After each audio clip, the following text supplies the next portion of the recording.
Thank you, Mr. Chairman, and I'd like to yield my time to Representative Massie. I thank the gentleman from North Dakota. Wow, the irony and cognitive dissonance from the other side of the aisle. It's deafening. You could cut it with a knife. They are at the same time denying that censorship is occurring, but suggesting that there's more material that needs to be censored. This is a hearing on censorship that began with an effort, with a formal motion from the other side of the aisle to censor Mr. Kennedy.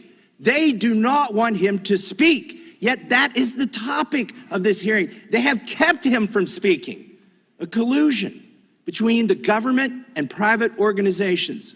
Mr. Kennedy, in your opening statement, you introduced us to this word malinformation. Can you tell us more about this made-up word, what it means, and some of the things that you've said or tried to say that you've been censored for that's been characterized as malinformation? Yes, Congressman Massie, and if by your leave, I'd like to just respond very briefly to some of the what I would call defamations that have been just applied to me by the ranking member.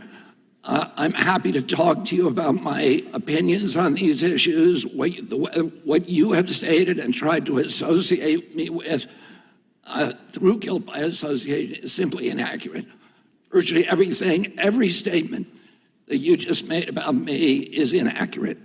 I have never advised Black Americans not to receive vaccines. At one point you say I'm anti-vax, and that's a bad thing. The other moment you point out that all my children are vaxxed. I'm fully compliant with the vaccine schedule myself, except for COVID. I took flu vaccines for 20 years straight. I have never been anti-vax. I have never told the public avoid vaccination. The only thing I've asked for, and my views are constantly misrepresented so that the truth of what I believe is not, we're not allowed to have a conversation about that with the American people, which I believe vaccines should be tested with the same rigor as other medicines and medications.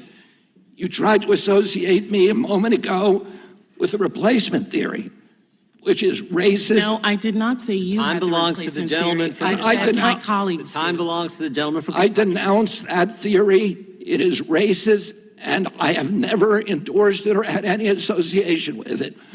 Our film on a medical... By the way, Bill Buxton, who is the Black CDC official who ultimately exposed the Tuskegee experiment, tried for years and years to appeal to CDC to stop it for 40 years.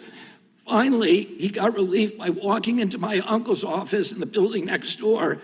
He held hearings and ended the experiment. I remember that very well.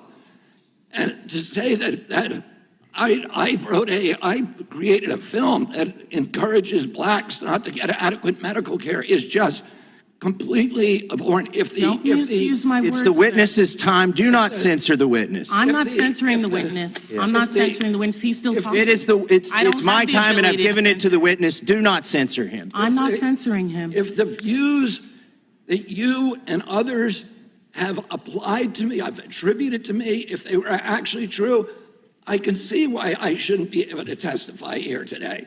Those are not true.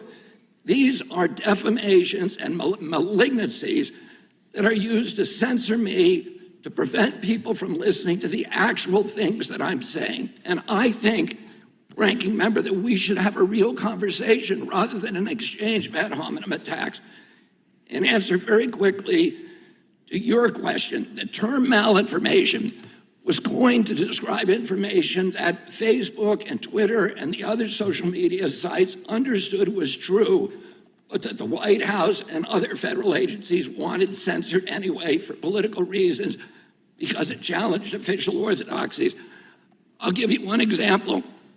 I was included in a group called the Disinformation Dozen.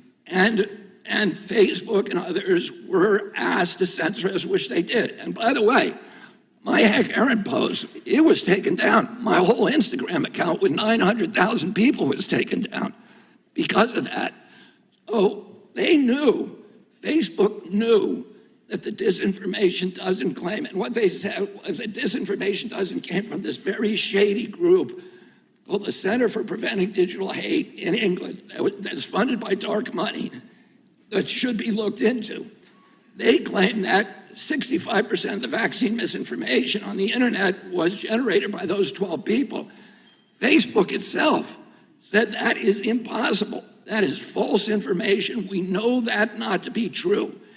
And yet, when the White House asked them to censor this disinformation doesn't, including me, they did it anyway, when they knew it to be untrue. My time has expired. I yield back. Gentleman yields back. Mr. Chairman, I have a unanimous